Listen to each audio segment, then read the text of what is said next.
વઢિયારા ઘટના બની છે બેન? ઘટના એવું છે કે 5:30 વાગે મી ફોન આવ્યો ગ્રાહક નો કે બેન તમારી ભાઈ રાજેશભાઈ બોલો તો કે હા, તો કે તમારી રેકડી સળગી છે. તો અમને વિશ્વાસ નતો આવ્યો ભાઈ પર.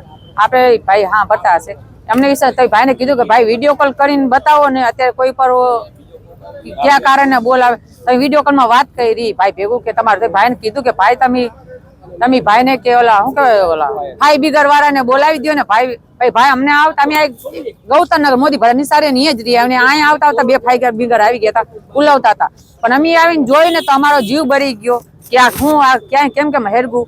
12 વાગે અમે અહીં ગયા, 12 વાગે અમે બેઠા હોય, વરસાદ હોય ને, ચોમાસો હોય, ઠંડી હોય, શિયાળો હોય, તમે અહીં બેઠા જ હોય.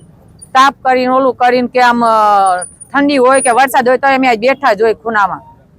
કે અમારે કે આ માલ અત્યારે તમે જો એક રેકડીમાં 15 20 આ 30-35 લાખની નુકસાની આવી છે. અમારે ટકનું લઈને ટકનું ખાય.